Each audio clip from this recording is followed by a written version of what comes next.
in closed session. E1, Government Code Section 54957.6, conference with labor negotiators, WSTA, CSEA, and management. E2, Government Code Section 54957, public employee employment. E3, Government Code Section 54957, public employee discipline, dismissal, release, and reassignment. E4, Government Code Section 54956.9D2, potential litigation. And we're going to move on to any public comments regarding closed session items, and I see none. But at my discretion, I'd like to call Ms. Maria Garcia up for public comment now, if that's okay, so you don't have to wait. Okay. If that's a...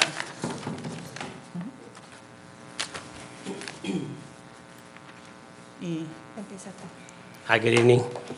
Buenos. My name is Jose Garcia. I'm the husband of Maria, and so I'm kind of here to translate for her and just kind of speak on her behalf because everything's Spanish. I don't think we have a translator, right? No. Okay, Pero so I'm sí. going to go ahead and just, I If just you took like me her, to. I took her words and just translate them to English. So I'm going to read, I'll read off of paper here. The main reason why we're here today is because my wife has been frustrated over the last, since the beginning of the school year. We have our kids at Riverbank Elementary School and also River City. We have two at River City. And her main concern is school safety.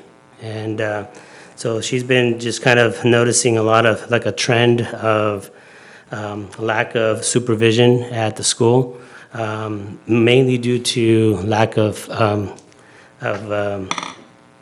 staff.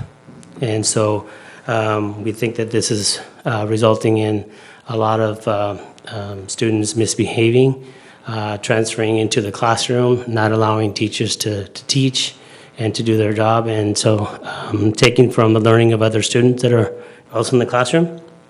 So these are observations that she's noticed, and so she wants to, just voice her concerns. Yeah, so I kind of just summarized everything, but yeah. Okay, so we have 6 minutes. So she says that there's a need to improve the working conditions, the pay, training for employees to work together to improve campus climate or culture. She says it's difficult for teachers to teach when a disruptive or defiant student cannot be removed due to a lack of trained personnel or support from administration. This situation disrupts the learning environment for other students and prevents teachers from teaching.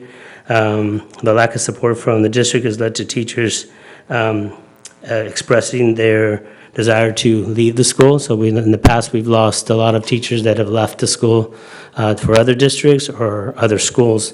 And so we're kind of concerned about those teachers. We have a really good relationship with those teachers because we've been there for a long time. I work for the PTO over there, and so we do a lot of events, and the morale is really low at Riverbank right now. We're very we're very concerned about that. So, yes, totally. Yeah. The last thing that she's concerned about is school communication with parents. She believes that when the school communicates to the parents of the student's behavior that there's a better chance of the behavior improving. And so she sees it, she noticed that that's not really happening at Riverbank.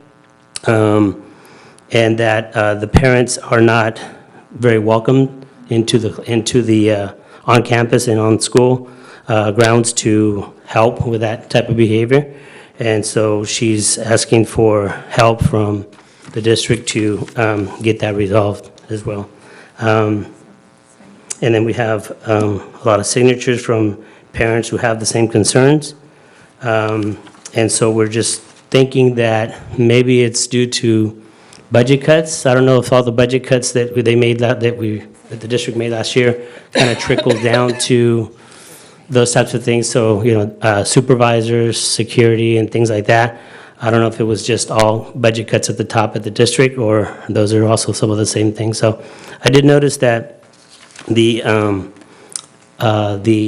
rate for substitutes went up this last year, but I haven't seen any increases as far as like the lower positions, like supervisors and things like that. And so the hours that they are offered oftentimes are really spread out, 1 hour here, 45 minutes here. And so for those types of, hours and the pay, I don't think it's appealing or very attractive to a lot of people. So I think that's maybe one of the reasons why they're not applying for those jobs. So, anything else? Okay, and a lot of the parents weren't able to come because they have religious festivities at their church today, so it's a very important day. So one of the questions from some of the parents was, how are you spending money to support behavior at school and staff, ongoing and consistent? Okay, thank you very much. Okay, thank you, gracias. ¿Es todo? Espérame. Ok. Seguridad en las escuelas. Y cuando digo seguridad en las escuelas me refiero a la supervisión directa de los niños dentro y alrededor de la escuela, en el área de juego, cafetería, gimnasio y cambio de clases. Creo que el comportamiento negativo de los estudiantes es el resultado del poco personal. Basado en la experiencia y observación, hay falta de disciplina dentro de nuestras escuelas. Es muy difícil manejar grupos grandes de niños con tan pocos adultos. 2 a 3 adultos para 420 niños, hasta 500 niños juntos al mismo tiempo, o solamente un campus aid para 250 niños, hasta 300 niños tal vez, o más. A través de conversaciones con maestros me he dado cuenta de que están totalmente estresados, frustrados, cuando ellos llaman por ayuda de otro adulto, o un yard duty o campus aid, no tienen suficiente personal para ayudar a remover a los estudiantes que están indisciplinados dentro de clases. Hay una necesidad de mejorar las condiciones de trabajar con los niños, entrenar a los empleados sustitutos a trabajar juntos en equipo para mejorar el clima del campo escolar. Es muy difícil para los maestros enseñar a los niños cuando los estudiantes no quieren seguir las reglas dentro de clases y no es removido debido a la falta del personal. Este tipo de situaciones interrumpe a los maestros poder dar clases y a los estudiantes de poder aprender. Los niños tienen miedo de poder decirle a los maestros lo que pasa dentro de las escuelas. Niños están usando cigarrillos electrónicos mientras están en clase. La falta del apoyo del distrito ha llevado a que los maestros año tras año se vayan de nuestras escuelas buscando apoyo para seguir enseñando a los niños en un ambiente seguro para todos. No es posible que los maestros den clases con miedo. Comunicación de las escuelas con los padres con respecto al comportamiento de los estudiantes. Necesitamos que comuniquen las cosas que pasan dentro de las escuelas. Es necesario comunicarlo. Cuando los padres están conscientes, ellos van a estar más envueltos en la disciplina y el comportamiento de los estudiantes.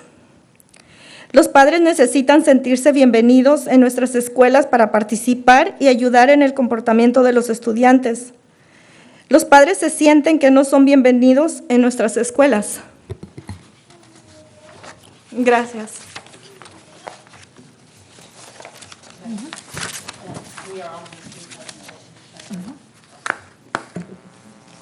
Gracias.